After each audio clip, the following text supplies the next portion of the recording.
তো বুয়েনাস আইরেসের পরে আপনাদের জন্য যেটা জানাবো এখন সেটা হলো ইগাজু ফলটা একটা কততম ফল বেশ আমার কাছে তো বিরাট বিশাল মনে হয়েছে। 271টা ছোট ছোট ফল কম্বাইন করে একটা, টোটাল দূরত্বটা হচ্ছে 3.5 মাইল, 3.5 মাইল। আর যে এই ফলটা কিন্তু ব্রাজিল আর আর্জেন্টিনা দুইটাই শেয়ার করে। তিন দেশ, ব্রাজিল, আর্জেন্টিনা, প্যারাগুয়ে। প্যারাগুয়ে থেকেও দেখা যায়? প্যারাগুয়ে থেকেও, হ্যাঁ, বর্ডার, তিনটা বর্ডার। তো ওইখানকার মানুষ বলতেছিল যেটা নাকি যে আর্জেন্টিনা থেকেও এটার ভিউটা ব্রাজিল থেকে সুন্দর। তো আমাদের আর ব্রাজিলে যাওয়া হয়নি, আমরা আর্জেন্টিনা থেকে দেখে আসছি, খুব সুন্দর। তো আমরা যখন প্লেন থেকে নামলাম, যে আমাদের যে আমরা তখন ট্যাক্সি ক্যাব নিলাম না, ওইটা নিচে একটা, হ্যাঁ ট্যাক্সি ক্যাবে গেলাম। কাইন্ড অফ লাইক উবার, মানে ওরা রেজিস্টার্ড টু দ্য গভর্নমেন্ট, একটা নাম্বার দিছে ওদেরকে, ওরা ওখানে নিতে পারবে আর কি। হ্যাঁ হ্যাঁ, ওখানে উবার আমাদের লাগে নাই, কারণ যে ছেলেটা আমাদেরকে আমাদের এয়ারবিএনবি বাসায় নিয়ে গেল, সেই ছেলেটাই আমাদেরকে রিকোয়েস্ট করতেছিল যে তোমরা তো এখানে আসছো বেড়ানোর জন্য, আমি তোমাদের সাথে থাকি। তো আমরা আসলে খুব প্লিজ ছিলাম ওর প্রতি, না ছেলেটা খুবই ভালো, আর হ্যাঁ হ্যাঁ, এবং খুবই পোলাইট, কোনো কিছুতেই মানে বলতেছেন হ্যাঁ হ্যাঁ পারবো, হ্যাঁ হ্যাঁ তোমরা যা পছন্দ করো। আর আমরা 3 দিন ওখানে ছিলাম, না 3 দিন তো ছিলাম, হ্যাঁ 3 দিন ছিলাম, 3 দিন ছিলাম। তো 3 দিনের মধ্যে ও আমাদেরকে প্রত্যেকটা সার্ভিস দিয়েছিল, যে খাবার আনা, তারপরে ইগাজু ফলটা দেখতে যাওয়া, আবার প্লেনে উঠাই দিল লাস্ট পর্যন্ত। প্লাস ওই যে আমরা 3টা বর্ডার যেখানে, হ্যাঁ হ্যাঁ, সেখানে তো আমরা আসলে হ্যাঁ 3টা বর্ডার ওখানে গেলাম, ওইখানেই ইগাজু ফলটা দেখলাম। ইগাজু ফলটা তো খুবই বিশাল, খুবই বিশাল। আর ওখানে আমাদের কিছু পয়সাও লাগছে না, ওই ফলের ভিতরে ঢুকতে গেলে আমাদের কিছু, হ্যাঁ হ্যাঁ, ন্যাশনাল পার্ক, প্রত্যেকটা ন্যাশনাল পার্কে ঢুকতে তোমার 40 থেকে 60,000 পেসো টিকিট দিতে হয়। হ্যাঁ, তো আমাদের ভিতরে যে ইভেন্ট যদি করো তুমি কোনো কিছু এক্সট্রা, দ্যাট ইজ এক্সট্রা। যেমন নৌকায় চড়ছো তুমি, হ্যাঁ হ্যাঁ নৌকায় চড়ে আসছো ইগোজু রিভার দিয়ে, সেটার জন্য দিচ্ছি another 100,000। হ্যাঁ, ওইটাও কিন্তু খুব সুন্দর একটা ইয়ে ছিল, নৌকা ভ্রমণ। আর তারপরে ইগাজু ফলের আরেকটা ভাল লাগছে যে আমরা ট্রেনে করে আমাদেরকে নিয়ে গেছিল ফলের কাছাকাছি, রাইট, ট্রেনে গেলাম না, হ্যাঁ ট্রেনে গেলাম, ট্রেন জার্নিও হয়েছে আমাদের একটা। এবং ফলের একটা বৈশিষ্ট্য হলো যে ফলটা, ওটা হচ্ছে তোমাকে ওই বলে ট্রেকিং। হ্যাঁ হ্যাঁ, মানে উপর দিয়ে তারা চলবার জন্য রাস্তা বানিয়েছে পাহাড়ের উপর দিয়ে, যেটা একদম সেটা হচ্ছে গিয়ে নাম্বার 1 ট্রেকিং, সেকেন্ড, আর যেটা 3 যেটা, সেটা একদম পাহাড়ের নিচে। হ্যাঁ মানে আপনারা যদি ইগাজু ফল দেখতে চান, তাহলে আপনাদের সকালে বেলা যেতে হবে একদম, মানে 3টা স্টেজে, বিরাট ফল তো আপনার আপার থেকে উপর থেকে কতটুকু দেখবেন ফলের এরিয়াটা। তারপরে আপনি মিডলে গেলে আপনি কতটুকু দেখা যায় ডিফারেন্ট অ্যাঙ্গেল থেকে, এবং প্রত্যেকটাই কিন্তু খুব সুন্দর। তো আমরা পারছি 2টা করতে, আবার আর ইয়েটা একদম নিচেটা করছি, মিডলে আমাদের যাওয়া হয়নি। তবে ওখানে ট্রেন জার্নিটা খুব ভালো লাগছে। তারপরে আমরা আবার, ওটার নাম যোগ করো, ওই যে ডেভিলস থ্রোট যেটাকে বলে, যে ব্রিজ থেকে একদম ফলের সামনে। হ্যাঁ হ্যাঁ হ্যাঁ, ওইটার কথা তুমি বলো, সুন্দর করে ব্যাখ্যা ইয়ে করো, মানে ওনাদেরকে বলো যে এটা একটা ন্যাশনাল পার্ক। এখানে আমরা টিকিট কাটি, প্রথমে দুজনে টিকিট কেটে ঢুকে পড়ার পরে সামনে ওখানে থেকে ফলটা, যেখানে মেন যেটা অ্যাট্রাকশন, যেমন আমাদের নায়াগ্রা যেখান থেকে পানি পড়ছে, সেটার দূরত্ব 1.5 কিলোমিটার, ক্লোজ টু 2 কিলোমিটার। তো ওই জন্য ওরা ট্রেন দিয়েছে একটা, সেই ট্রেনে আমরা চড়ে যে কাছের স্টেশনে নামি। তারপর ওইখান থেকে আবার ব্রিজ ছিল, হ্যাঁ, তারপর ওখানে আবার 1 কিলোমিটার তোমার ট্রেকিং ছিল, খেলা ছিল, ব্রিজ ছিল, এটাও কিন্তু চড়তে ভালো লাগতেছিল। আর এত পানি, আর নিচে কিন্তু মাছও দেখতেছিলাম আমরা, মানে বেশ বড় বড়, কি মাছ এগুলো, মাগুর মাছ না, ক্যাটফিশ, হ্যাঁ ক্যাটফিশ। মানে ওই ফিশগুলি দেখে আমার তো একটু লোভ লাগছিল, যে আমি আবার একটু ফিশিং করি। ভাবলাম যে বড়শি টসি নিয়ে গেলে ফিশিং করা যেত, তো এটা ওখানে করা সম্ভব না, জাস্ট আমার ন্যাশনাল পার্কের ভিতরে ফিশিং নিষেধ, তো ওটা করা সম্ভব না, কিন্তু দেখতে খুব ভালো লাগতেছিল। মানে পাখি একটা যে কত রিচ, হ্যাঁ, আর পাখি যে কত রকমের পাখি, সেটারও একটা আনন্দ, না খুব সুন্দর। আমি তো বসে বসে দেখছিলাম যে পাখিগুলা আসতেছে, আর ভিতরে ভিতরে আবার জঙ্গলও ছিল, জঙ্গলের মতন ইয়ে ছিল, হ্যাঁ, ঝোপ হ্যাঁ, ছিল, হ্যাঁ, অনেক ছিল, ঝোপ ছিল, ছিল। ছিল, ছিল। আর এই ঝোপগুলির মাঝখান দিয়ে আমাদেরকে ব্রিজ করে দিছিল না, ব্রিজে, মানে হ্যাঁ, হ্যাঁ, হ্যাঁ। কাঠের ব্রিজ, ওখান দিয়ে হেঁটে হেঁটে যাচ্ছিলাম। আবার বোর্ড সবচেয়ে ওয়াকের মতো, বোর্ড হ্যাঁ ওয়াকের বোর্ড মতো ওয়াকের করে মতন। আর পানির উপর সবচেয়ে বেশি দিয়ে ব্রিজ করে ভাল দিয়েছে। লাগতেছিল যখন আমরা কাছে চলে গেছিলাম ফলের কাছে, সেখান থেকে আবার পানির ঝাপটা এসে সবারই মোটামুটি একটা ভিজায় ইয়ে করলো না, হ্যাঁ, আমরা হ্যাঁ, তো হ্যাঁ। সবাই ভিজে গেছিলাম ধরতে গেলে। আর আমি একটু অ্যাড করি যে হ্যাঁ হ্যাঁ, ওই অবশ্যই। প্রচুর পানি পড়ার একটাই কারণ ছিল যে তার আগের দিন দিন পুরো রাত বৃষ্টি হয়েছিল, যার ফলে যে ওই অতিরিক্ত পানি যেটা আসছে, যার ফলে আমরা আরো সৌভাগ্যবান যে ওই ফলের এই মানে তোমার রিয়েল সৌন্দর্য। রিয়েল সৌন্দর্যটা আমরা দেখতে পারছি। হ্যাঁ, হ্যাঁ হ্যাঁ। তবে আপনারা যারা আর্জেন্টিনা যাওয়ার চিন্তা ভাবনা করেন, তবে আপনারা এই এই ইগাজু ইগুয়াজু ফলটা আপনাদের লিস্টে রাখতে পারেন, রাখবেন। হ্যাঁ, যে এটা আসলে খুবই সুন্দর, খুবই সুন্দর, প্রাকৃতিক ভাবে অনেক সুন্দর। আমাদের নাইগ্রার থেকেও আমি বলবো এটা অনেক সুন্দর। ডিফারেন্ট। আমি একটু অ্যাড করি, ডিফারেন্ট, হ্যাঁ। সরি। নায়াগ্রাতে যেমন আপনার ক্যাসিনো, তারপরে concrete, you can say concrete jungle. আর ইগোজু হচ্ছে এ পিওর নেচার। 1 কিলোমিটার আপনি শুধু হেঁটে যাবেন ব্রিজের উপর দিয়ে, টু ডেভিলস রকস বলে পানির ওরা, উপর দিয়ে। পানির সামনে একেবারে। এখানে কিচ্ছু নাই, শুধু এই ব্রিজটা ছাড়া নাথিং। জঙ্গল, পানি, হ্যাঁ, পশু পাখি দেখতেছেন, বিভিন্ন ধরনের পাখি দেখতেছেন। অনেক পাখি। সো সেই জন্য হয়তো বা ওর কাছে ভালো লাগছে যে কিন্তু নেচার। আর Niagara has a different beauty. নায়াগ্রার যে নীল পরিষ্কার পানি পড়তেছে, না, that is ওখানে পানি। different. আরেকটা জিনিস ভালো It is লাগছে, not overcrowded. হ্যাঁ আরেকটা জিনিস ভালো লাগছে আমার কাছে, আমি মানে ওখানে গিয়ে যেটা দেখলাম সেটা হলো কি, ওই ঝোপের মধ্যে পেয়ারা গাছও আছে। পেয়ারা গাছ দেখে আমি তো একটু এক্সাইটেড হয়ে গেছি, মানে আমি এত বছর কানাডায় থাকি, এখানে কোনো পেয়ারা গাছ দেখি না, পেয়ারা গাছের পাতা তো ভুলেই গেছিলাম।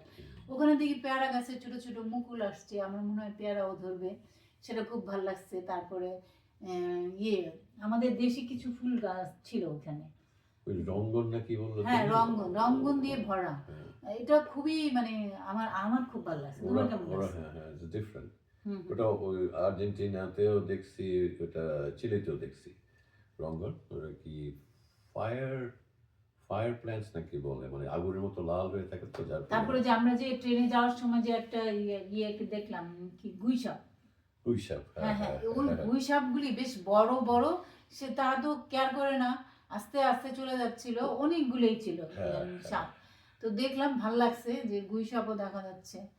আর তারপরে কিন্তু আমরা ফল ভিজিটের পরে আমরা আবার বোট ভিজিট, নৌকা ভ্রমণে গেলাম। নৌকা ভ্রমণে গেলাম। হ্যাঁ, এইটাও একটা এক্সাইটিং ছিল, ভাল লাগতেছিল না, নৌকায় আমাদেরকে সবাইকে ইয়ে পড়ায় জঙ্গলের ভিতর দিয়ে। লাইফ জ্যাকেট, হ্যাঁ, হ্যাঁ, পরিয়েছে। হ্যাঁ, হ্যাঁ। কারণটা কি জানো? হ্যাঁ হ্যাঁ। খেয়াল করছো কারণটা কি? না। কারণ আমরা যেখান থেকে পানি পড়তেছিল, হ্যাঁ, আমরা ঠিক ওর পাশ দিয়ে গেছি। আচ্ছা। In case any disaster happen, boat উল্টে গেছে বা কিছু হয়েছে, তাহলে আমাদের দুজনকে দেখা পাওয়া যেত ফলের নিচে, পানির ওইখানে। তো ইগুয়াজু ফলের পিছে দিয়ে এসে ওই না ইগুয়াজু রিভার দিয়ে আসছি আমরা, ওই নৌকাটাতে চলে আসছি। হ্যাঁ, সেই জার্নিটা খুব সুন্দর না, সেই জার্নিটাও মানে শর্ট আমাদেরকে আমি খুব একটা গ্রামের থেকে আসি নাই, শহরের মানুষ, সেই জন্য আমার কাছে ওই গ্রামের মানে গ্রামে যে আমরা থাকি, একটা খাল, তারপর বিল মাঝখান দিয়ে যায়, সেই রকম একটা ফিলিং আমাদের ছিল। আমার কাছে মনে হচ্ছিল যে এখানে গাছ ঝোপ, আর ওইখানে কিন্তু প্রচুর আম গাছও আছে। দেখি ঝোপের মধ্যে তাকায় দেখি বেশ বড় বড় আম গাছ, আম হয়তো ধরে নিচেই পড়ে থাকে। আর ভাল লাগছে, খুব ভাল লাগছে যে ইয়েতে, সেখানে একজন আরেকজনের সাথে ভালোই যোগ করতেছিল, এটা একটা মজা লাগতেছিল, ভাল লাগতেছিল।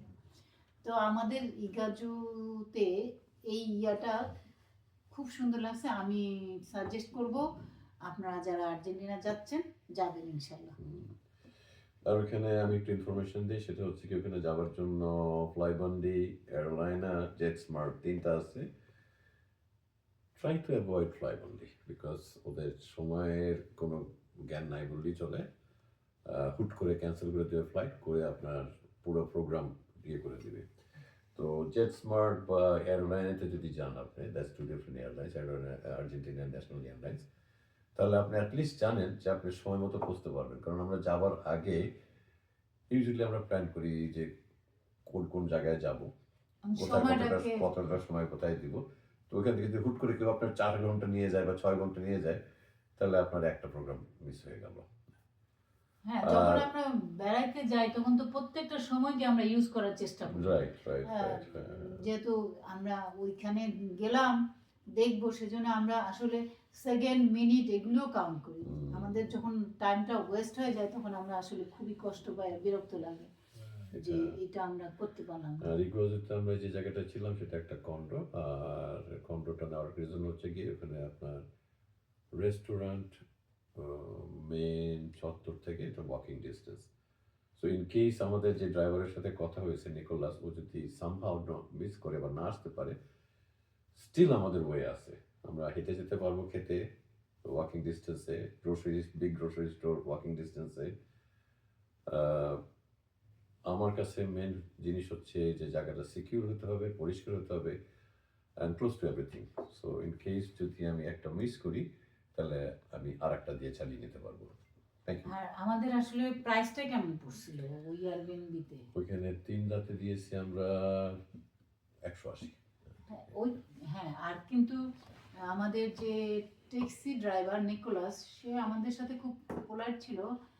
আমাদের ওইখানে কিন্তু ট্যাক্সি ওর ইয়েটা ডিমান্ডটা একটু ভালোই ছিল, এরকমই কিন্তু কারণ বাস নেই তো। হ্যাঁ বাস নাই ওখানে, যেহেতু বাস নাই সেহেতু ওদের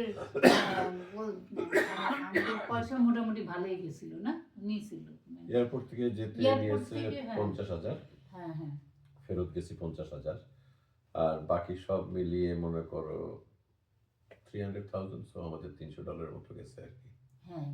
এখানে এখানে আরেকটা মজার কথা বলি, ও নিকোলাস যখন আমাদেরকে নিয়ে যাচ্ছিল ফলের দিকে, তো পাশে একটা দেখি কি, রাস্তার পাশে একটা আম গাছ, আম গাছগুলিতে এত আম ধরেছিল, আমি তো মানে গাড়িতে আর বসে থাকতে পারতেছিলাম না।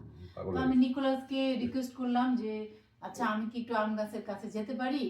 তখন বলি হ্যাঁ হ্যাঁ অবশ্যই যেতে পারো। তো আমি গেলাম, যাওয়ার পরে নিকোলাস আমাকে বললো তুমি ইচ্ছা করলে আম পাড়তেও পারো। তো আমি বললাম পারতেও পারি?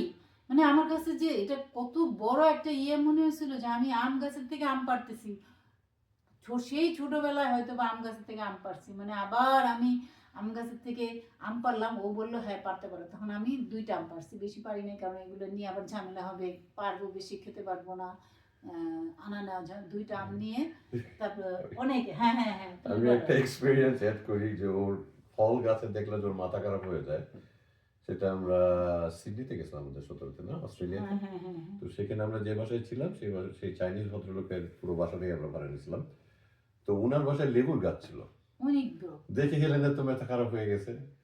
সে এত লেবু নিয়ে আসছে, পরে ওটা ব্যাগে করে, প্লাস্টিক ব্যাগে করে আমাকে হাতে করে নিতে হয়েছে প্লেনে। না না, সেই লেবুগুলো আমি ওই যে আমার মামার বাসার দাওয়াত খেতে গেলাম তখন সেগুলো দিয়ে আসছি, তোমার মামার বাসায় রাখছিলাম। তারপরে মামা বললো যে তোমার মামার বাসায় যখন যাচ্ছ তখন তুমি এই লেবুগুলাই নিয়ে করে যাও, কারণ মামি একটু জ্বর ছিল, ভালো হবে। তো এটা ঠিক, আমি একটু ফল গাছ দেখলে একটু এক্সাইটেড হয়েছি। তো আমাদের আজকের জন্য এই যেই আপনাদের সাথে যে শেয়ারটা করলাম ইনফরমেশন, সেটা হচ্ছে ইগাজু। তো ইগাজুর ইয়েটা আমার মনে হয় আপনারা বুঝতে পারছেন যে এই জিনিসটা, এই জায়গাটা কত সুন্দর।